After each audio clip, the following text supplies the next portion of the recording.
going on? So, stop being a soy boy, everyone, and eat some real dang food. Let's get into it. The 21st century processed food crisis, guys. So, we all know this by now. We should, at least. Foods are more addictive and worse for your body than ever before, right?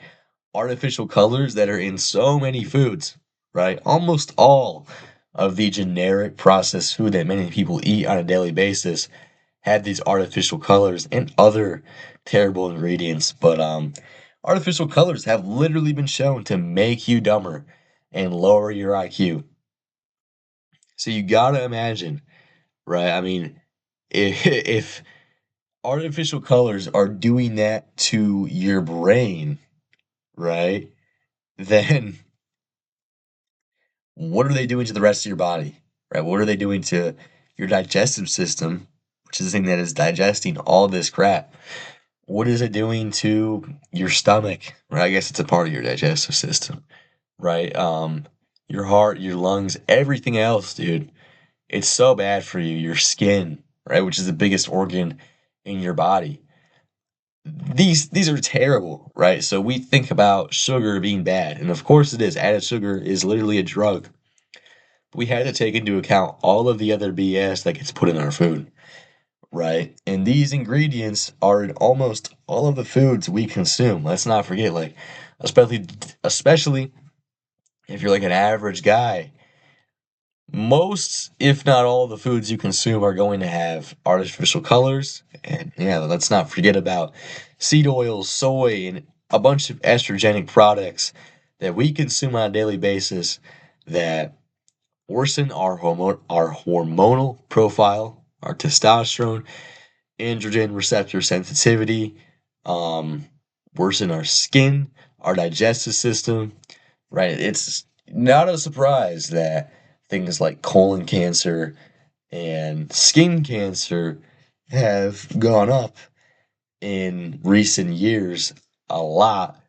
And it's because of stuff like this. People say, oh, yeah, skin cancer. I made a whole video about this is going up because, we as humans, we just spend too much time in the sun and we need to be in the sun less. That's not true.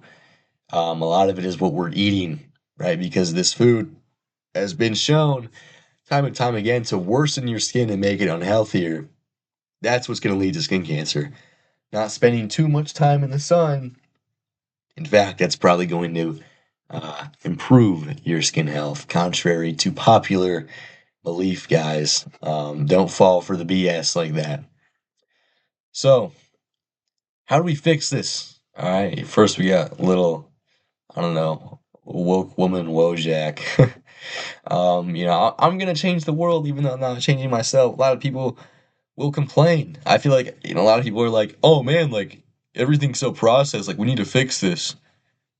What are you eating on a daily basis, bro? Oh, you start out your day with cereal, and then for lunch you have, some BS enriched flour sandwich with, oh, is that Cool Ranch Doritos?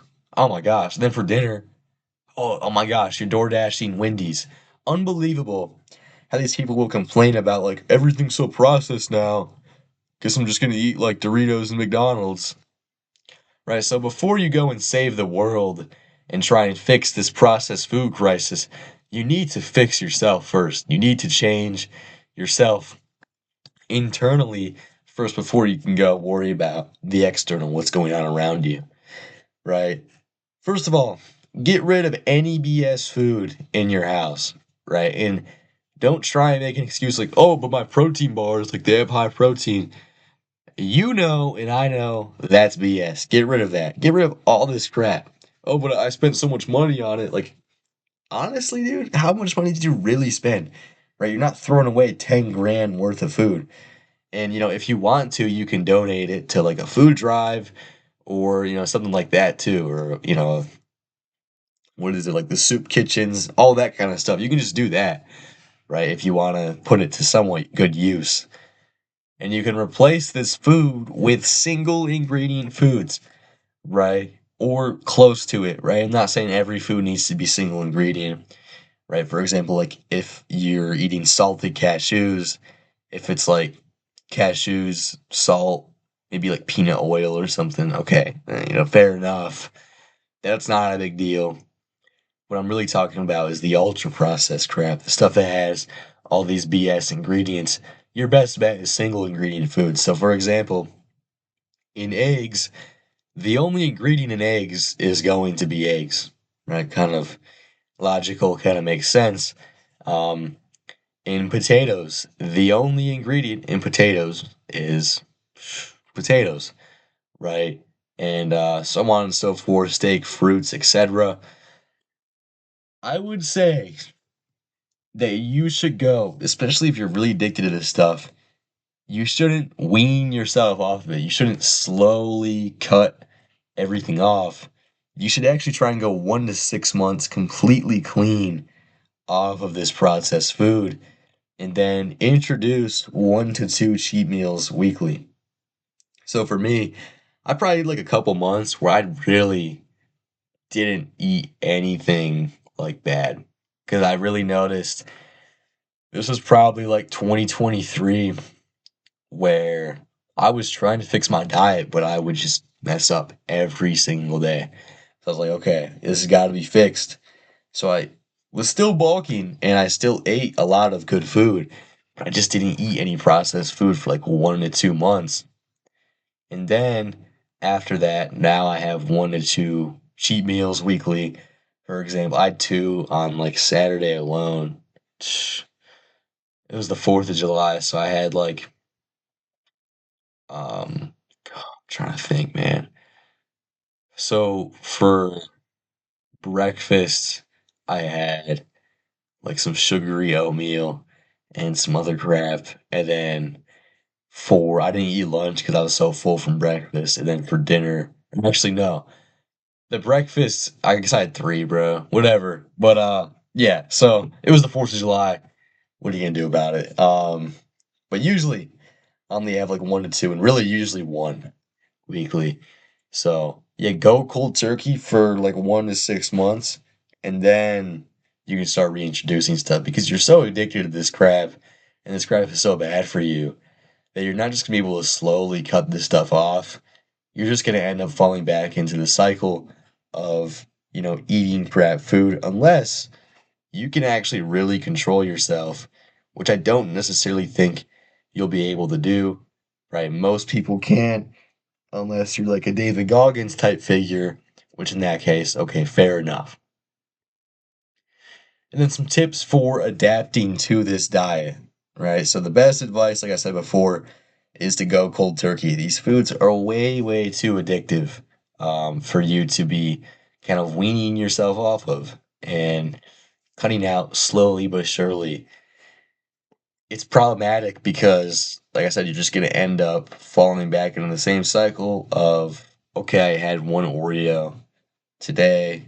Okay, now I'm gonna have just two, just three. Oh man, I already had three. Might as well just go all out and eat the whole freaking case or bag.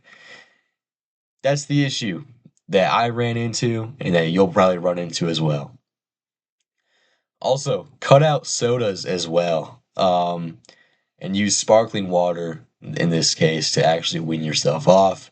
It'll kind of give you that same little tingly dopamine spike feel, but it's not going to be really that bad for you, especially if you're drinking out of like a glass bottle without the microplastics in it. And I think flavored sparkling water is good too. So then you can kind of have that flavor as well, and then cut down to unflavored. I can't stand unflavored sparkling water. I think it's the most disgusting thing in the world. But you can cut down to unflavored if you want, and then just cut down to just drinking water. Right, so you can slowly but surely introduce just drinking water into your diet.